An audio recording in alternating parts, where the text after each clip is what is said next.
Orbits. When one body orbits another, such as the Earth orbiting the Sun, or the Moon orbiting the Earth, gravitational attraction provides the centripetal force needed. For a body of mass m orbiting a body of mass M at a separation r, we then have this: the gravitational attraction, given by Newton's universal law of gravitation, is equal to the centripetal force required to maintain the circular motion. We can cancel the m's and one of the r's to give this, and so v is equal to the square root of g m over r. So the speed of the orbit depends only on the mass of the body being orbited, the capital M, and the separation of the centres of mass r.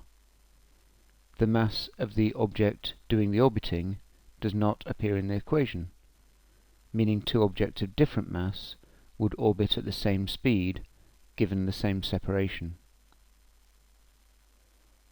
For a geostationary satellite, the time period t is equal to 24 hours. Let's work out the height required for a geostationary orbit. Well, we know that the gravitational attraction must equal the centripetal force, so we can write this expression.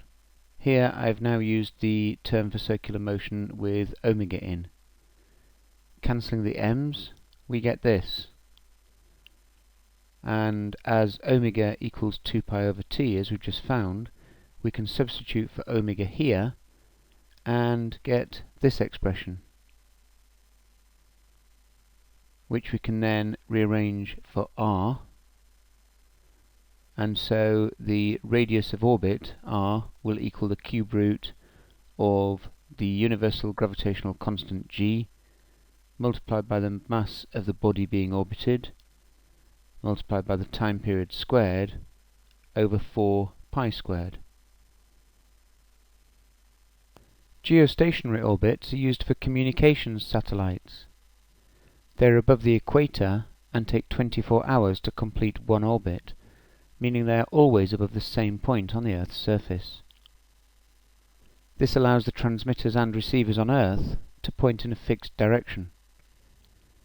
The time to complete one orbit is known as the time period and is denoted by a capital T. Angular velocity omega is found from the number of radians turned through divided by the time taken. As one complete rotation is 2 pi radians, omega is the number of radians turned through, 2 pi, divided by the time taken, the time period. For a geostationary satellite, the time period t will be equal to 24 hours. Let's work out the height required for a geostationary orbit.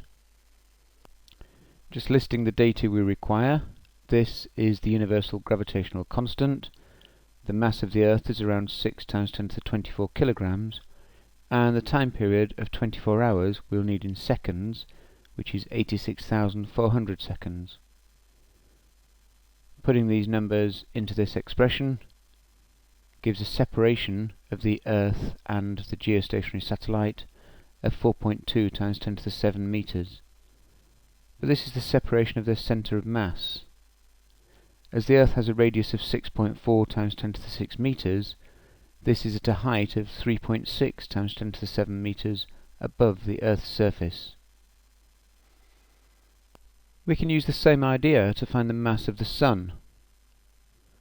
Again, the gravitational attraction, this time between the Earth and the Sun, is equal to the centripetal force required to keep the Earth in orbit. Cancelling out for the masses of the Earth, we get this expression for the mass of the Sun. Again, using the fact that omega is equal to 2 pi over t, and so substituting in for omega here, we get this expression. Our data now: the radius of orbit of the Earth around the Sun is around 1.5 times 10 to the 11 meters. The time period now is a year, or 365 days, which is 3.16 times 10 to the 7 seconds. Putting that data into the expression, we get the mass of the Sun at around 2 times 10 to the 30 kilograms. Standing on the surface of the Earth, we're going round the Earth as it rotates, unless we stand on one of the poles, and the Earth's gravitational field provides the centripetal force needed for our circular path. Consider a person of mass 75 kilograms standing on the equator. Part of their weight will be providing the centripetal force, and so their reaction force, their apparent weight, will be reduced. So we have this expression: their reaction force, which they feel to be their weight, is equal to their actual weight minus the centripetal force needed to keep them in circular motion. As omega equals 2 pi over t, we can write this. Putting in the numbers, the mass of 75 kilograms, the acceleration due to gravity, and the data here from previously, the radius of the Earth 6.4 times 10 to the 6 meters, and the time of one day being 86,400 seconds. So, the reaction force is equal to their actual weight, 735.75 newtons, minus just 2.54 newtons, their centripetal force, giving 733 newtons. So it wouldn't be worth moving to the equator just to lose what would be apparent weight. Your actual weight does not change. However, for an astronaut in orbit around the Earth, their weight is equal to their centripetal force, and they have zero reaction force, and so apparent weightlessness.